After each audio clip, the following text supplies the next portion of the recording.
ประเด็นหลักๆเลยคือสาวบัวเนี่ยสิเสียสติจังไดก็ต้องได้รับการลงโทษเนาะแต่ถ้าว่าป่วยทางจิตเวชจริงๆนี่เป็นหยังครอบครัวพ่อแม่พี่น้องจึงปล่อยให้มาทำการทำงานอยู่บ้านเพิ่นเมืองเพิ่นข้ามน้ำข้ามทะเลมาฮอดปี2 ปีบ่มีเหตุการณ์หยังเกิดขึ้นเนาะแต่พอมีปัญหาแนวนี้ไปทำในสิ่งที่บ่ดีแนวนี้เกิดมีข้อขัดข้องว่าเป็นนั่นเป็นนี้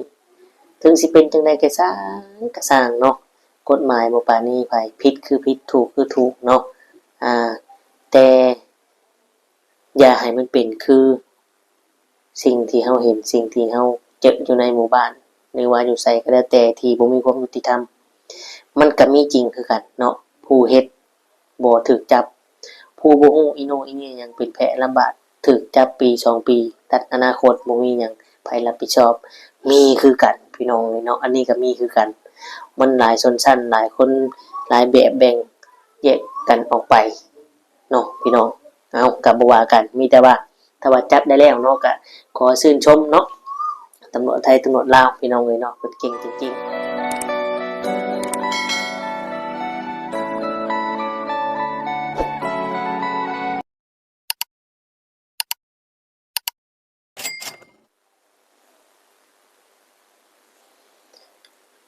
กับทักทายสบายดีและสวัสดี FC พ่อแม่พี่น้อง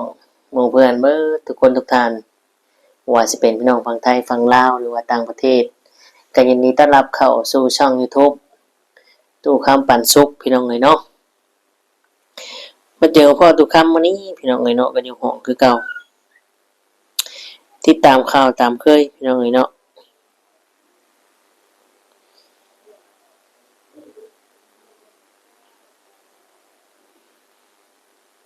สำหรับข่าวฆาตกรรมอ่ายายหมู่เนาะพี่น้องเนาะที่ว่าเพิ่นได้หลบหนีกลับบ้านเกิดเนาะคือกลับประเทศลาวเนี่ยพี่น้องนี่พี่น้อง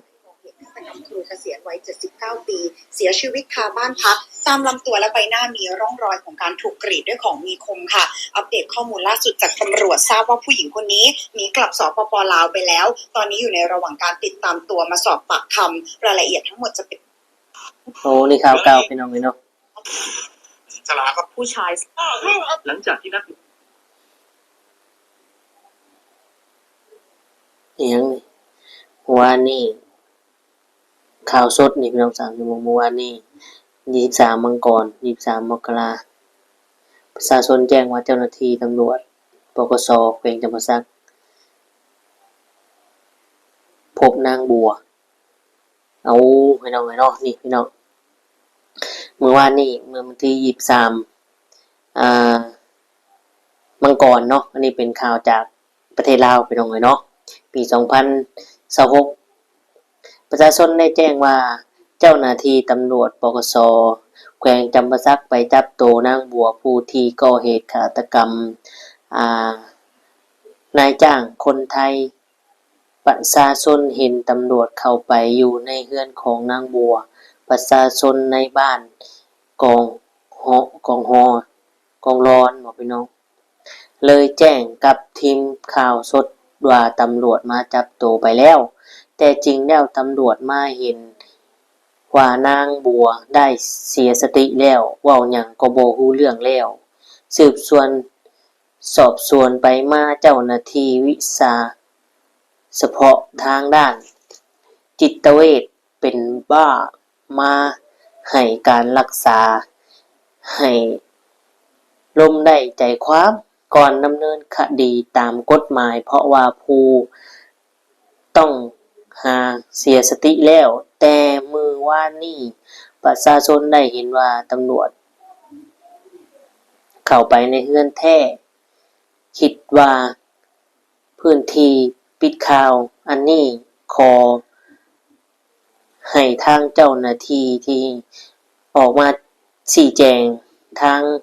เฮาได้ติดต่อไปหาเจ้าหน้าที่ที่สน.บึงกุ่มเนาะบึงกุ่มแล้วข่าวช่อง8ของไทยไป จำจุดอยู่บ้านหนองฮอเมืองจำปาสักแขวงจำปาสักสปปลาวขอให้ทางเจ้าหน้าที่ปกสแขวงจำปาสัก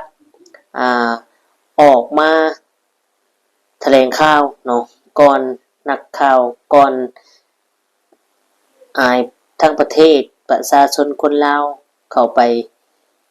ขาคนประเทศเขากลับมาบ้านตำรวจลาวปิดข่าวที่มาปกสในบ้านหนองฮอเมืองจำปาสักแขวงจำปาสักข่าวสดพี่น้องเอาเพิ่นว่าเจ้าหน้าที่ลาวนี่ปิดข่าวเนาะที่จริงพี่น้องเนาะเจ้าหน้าที่ปกสแขวงจำปาสักนี่นะพี่น้องปิดข่าวแต่ที่จริงแล้วอีหยังนี่พี่น้องอาจจะเป็นข่าวจริงเนาะนี่พี่น้องอยู่บ้านเดียวกันเขาก็รู้ถูกเคยยินคนเขาก็ว่าแต่มันมาบ่ทันได้จับเขาบ่ฮู้ว่ามันสามารถได้ขายไสว่ามันบ่ทันได้จับรัฐบาลก็จับมันเขาจับมันไปแล้ว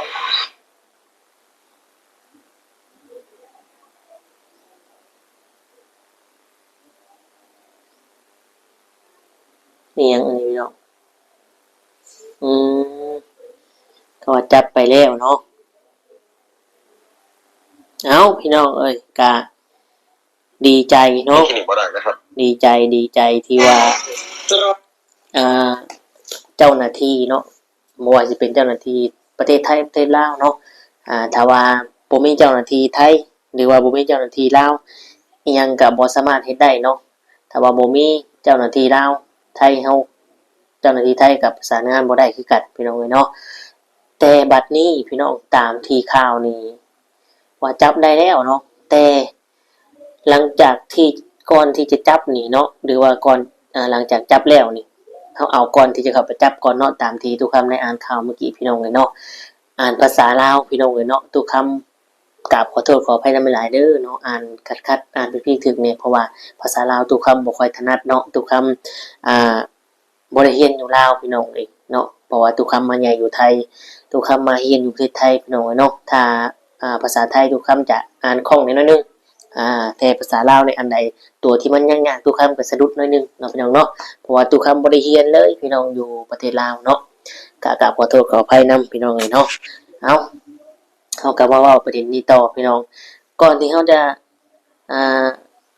เว้าถึงเนาะก่อนที่ตำรวจจะเข้าไปจับหรือว่าหลังจับแล้วพี่น้องเลยคือจังซี่เนาะตำรวจเข้าไปนี่ก็ได้พบเห็นจริงๆเนาะพบเห็นนางบัวแต่ว่าเสียสติไปแล้วคือเป็นบ้าไปแล้วนั่นเองพี่น้องเลยเนาะคือเป็นบ้าไปแล้วนั่นเองกฎหมายเนี่ยสิเป็นบ้าสิเฒ่าสิแก่เนาะก็ต้องเอามาลงโทษเนาะเอามาให้ปากคำแล้วก็สารภาพความจริงออกมาเนาะพี่น้องเลยอันนี้คือตัวคำในอ่านนี่ได้เบิ่งนี่คือข่าวสดของลาวเด้อพี่น้องเด้อเนาะบ่กี่ชั่วโมงผ่านไปแต่ว่าก่อนที่ทุกท่านจะมาเห็นข่าวเห็นตัวนี้นี่ทุกท่านก็ได้เห็นข่าวทางไทยพี่น้องเขาไทยเอาลงนำในแดวพี่น้องเนาะก็ได้หลายคนนั่นแหละบางทีก็ปั่นกันนำก็มีที่ทุกท่านไปเบิ่งก็ปั่นก็แชร์กันก็มีพี่น้องเอ้ยเนาะแต่ว่าตัวนี้อาจสิเป็นจริงอาจสิมีอาจสิจับได้จริงๆแล้วพี่น้องเอ้ยเนาะข่าวที่พี่น้องไทยเขาเอาลงเนี่ยก็ว่าจับได้แล้วเนาะแต่ว่าเฮาก็ยังบ่เห็นข่าวจากช่อง8ลงชัดเจนเนาะมีแต่ข่าวเก่าๆที่ได้เรียงลำดับที่ว่าติดตามตัวตอนอยู่หมอชิดตอนออกจากบ้านผู้นายจ้างหั้นพี่น้องเอ้ยเนาะแล้วก็เห็นหลายคนปั่นกันเอา IA มาเฮ็ดแต่งอย่างหลายสิ่งหลายอย่างพี่น้องเอ้ยเนาะโอ้อันไหนข่าวจริงอันไหนข่าวปลอมบาดนี้แต่ข่าวจริงมันจะมีข้อมูลแบบนี้พี่น้องเอ้ยเนาะมันจะมีข้อมูลที่สอดกันแล้วก็เข้ากันได้ง่ายเนาะพี่น้องเนาะแต่ทุกคำอ่านเมื่อกี้นี้เป็นข่าวทั้งประเทศลาวพี่น้องเอ้ยเนาะซึ่งออกมาตำหนิข่าวเมื่อกี้ออกมาตำหนิเจ้าหน้าที่ออกมาตำหนิเจ้าหน้าที่ว่าเป็นหยังคือปิดข่าวเป็นหยังคือเจ้าหน้าที่คือบ่ออกมาชี้แจงและบ่ออกข่าวให้สังคมได้ฮู้ เนาะทั้งที่เจ้าหน้าที่นี่ก็ได้เฮ็ดเวียกแล้วก็ได้ไปพบไปเห็นก่อนอยู่แล้วได้คุยได้เจรจาก่อนอยู่แล้วแล้วก็น่าสิแสดงข่าวแน่เพิ่นว่าเนาะพี่น้องเนาะจนมีนักข่าวช่อง8ทางพี่น้องไทยเฮาได้ไปเห็นได้ไปประจำจุดอยู่หั่นแล้วก็ได้ ถ่ายแล้วก็สื่อออกข่าวให้สังคมได้ฮู้เนาะทีนี้สังคมลาวหรือว่าทางคนลาวเฮาก็ว่าตำหนิเจ้าหน้าที่ลาวบัดนี้พี่น้องเนาะตามที่ทุกคำได้อ่านเมื่อกี้หันนะได้แล้วเพิ่นก็บ่ได้ปิดเนาะเพิ่นก็ออกมาแถลงข่าวพี่น้องมีแถลงข่าวอยู่ท่านผู้หนึงพี่น้องเนาะแต่ว่าเพิ่นแถลงข่าวฆาตกรรมคือกันนั่นน่ะแต่ว่าฆาตกรรม3ศพอันน่ะเนาะอยู่ปากเซอยู่เมืองจำปาสักคือกันเนี่ยส่วนกระเพพี่น้องเนาะอยู่กระท่อมน้อยโมเมนต์คนละคดีเนาะแต่ตัวนี้เนี่ยนางบัวเนาะชื่อนางบัวแท้แล้วก็เขาสอดคล้องกันนะว่าไปถึงบ้านนะก็ฮู้เห็นว่านางบัวนี่เป็นบ้าเสียสติไปแล้วพี่น้อง FC ของทุกคำเนาะหรือว่าทุกคนที่เบิ่งที่ติดตามอยู่นี่คิดจังไดเนาะกับเรื่องนี้เนาะเรื่องที่ว่าเข้าไปแล้วเห็นน้องบัวนี่เสียสติเป็นผู้ป่วยจิตเวชเนาะเพิ่นก็นำคนที่ดูแลผู้ป่วยจิตเวชหรือว่าผู้คุยได้ผู้ที่เป็นหมอเป็นแพทย์นั่นแหละพี่น้องเนาะก็เข้ามาไกล่เกลี่ยเพื่อหาความได้เป็นถ้อยเป็นคำเนาะเพื่อจะได้ฮู้ว่าก่อเหตุไปด้วยเหตุใดที่ได้ทำไปหั้นเนาะแต่ว่าตัวนี้มันก็บ่มีพี่น้องแต่ทุกคำสิต่อกับข่าวที่ได้เบิ่งจากพี่น้องชาวไทยเฮาเนาะเกิดจากองค์เทพว่าซั่นพี่น้องเนาะทุกคำเลย องค์เทพนี่ก็ยังมีผู้ชั่วบ่พี่น้องเนาะบ่ว่าแต่มนุษย์เฮานี่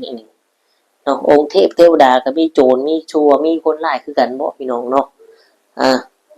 ตามที่เฮาได้เบิ่งข้อมูลข่าวไทยบอกว่าน้องเพิ่นสารภาพว่าองค์เทพเป็นคนสั่งให้ทำเป็นคนสั่งให้ลงมือก่อเหตุ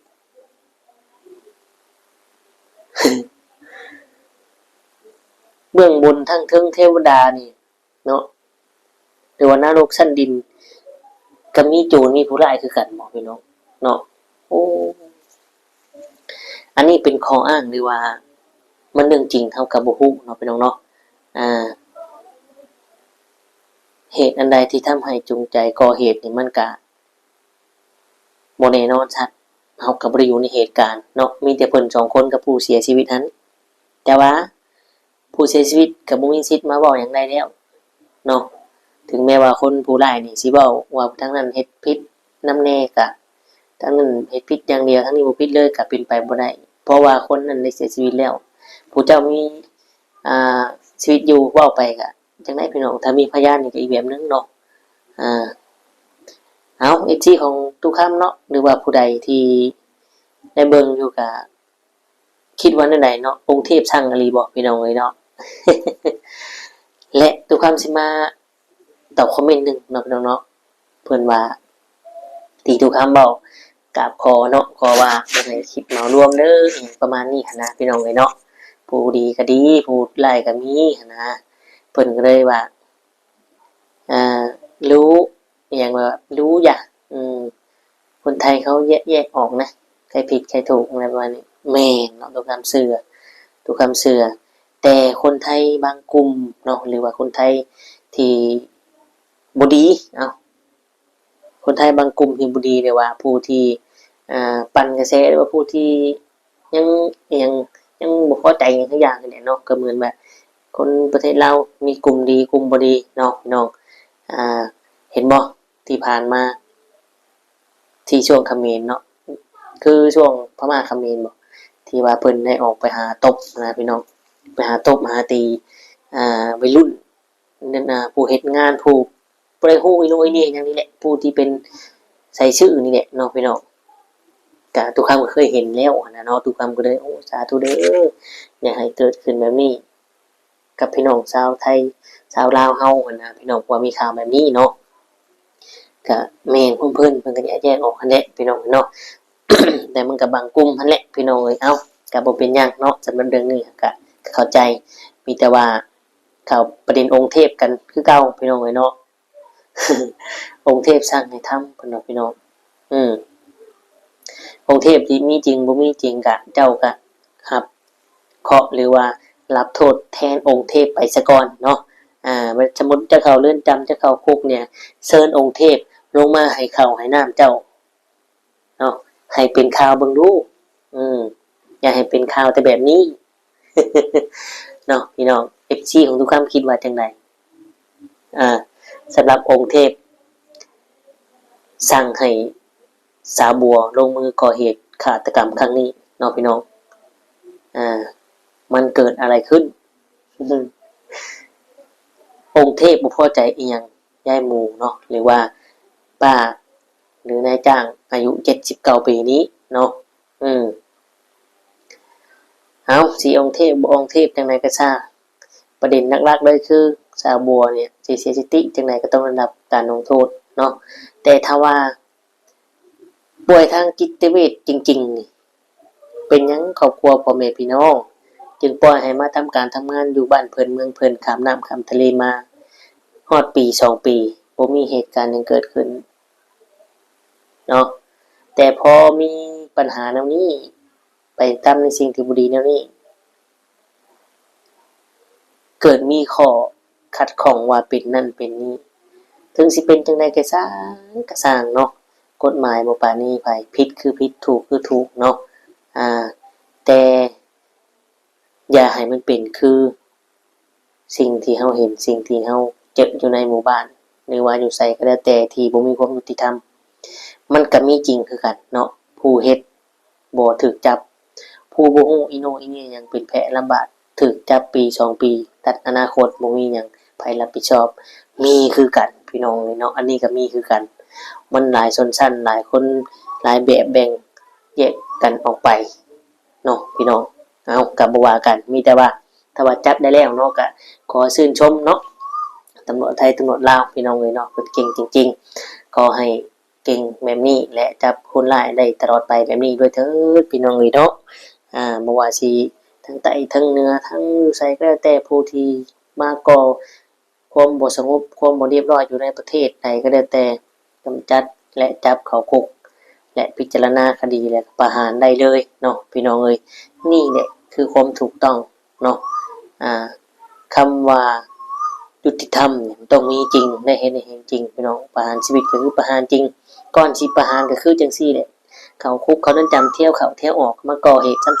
ำๆๆบ่ฮู้ตายจักศพเอาเข้าแล้วก็ออกมาก่ออีกซ้ำๆๆเพราะฉะนั้นประหารเลยพี่น้องประหารเลยให้มันจบไปมันสิ้นพวกนี้อย่าให้มันมีสืบพันธุ์ต่อเนาะถ้ามีแล้วนี่ได้ลูกผู้หนึงหรือมีครอบครัวผู้หนึงมันต้องมีผู้ที่แทนผู้ที่สืบทอดต้องมีเนาะเพราะฉะนั้นอย่าให้มันมีพันธุ์อย่าให้มันมีเชื้อสายต่อเนาะในสำหรับของตัวตู้คำเองเลยพี่น้องเลยเนาะสงสารผู้ที่เขาบริสุทธิ์ผุดพองที่บ่มีโทษมีอีหยังเลยเนาะแต่ถ้าเฮาเว้าไปในทางศาสนาหรือว่าทางเวรกรรมบุญอีหยังก็เป็นกรรมของคน2คนนั้นนั่นแหละพี่น้องจบเนาะเอามีแต่ว่าติดตามกันตอนต่อไปว่าจะเป็นยังไงเรื่องนี้เนาะสำหรับคลิปนี้ก็ขอขอบคุณหลายๆเด้อพี่น้องเอ้ยเนาะ FC พ่อแม่พี่น้องที่เขามาเบิ่งมาชมกดไลค์กดแชร์กดติดตามให้ทุกคำเนาะขอบคุณหลายๆถ้าว่าทุกคำเว้าผิดพลาดประการใดก็กราบขอโทษขออภัยนำหลายๆเนาะบางเทื่อทุกคำอาจจะฮู้เท่าบ่ถึงการก็บอกก็เตือนกันได้เนาะทุกคำพร้อมเก็บเอาไปพิจารณาและคิดทบทวนว่าสิ่งนี้บ่ถูกสิ่งนี้เว้าบ่แม่นเนาะทุกคำก็จะเอาไปปรับปรุงตัวเองพี่น้องเอ้ยเนาะแต่ถ้าว่าเว้าในสิ่งที่ทุกคำบ่แม่นในทุกคำบ่ได้เฮ็ดทุกคำก็บ่เอาเข้าหูเนาะแล้วก็บ่เฮ็ดตามไผพี่น้องเอ้ยท้ายนี้สุดนี้ก็ขอสิได้กล่าวคำว่าสำบายดีและสวัสดีครับ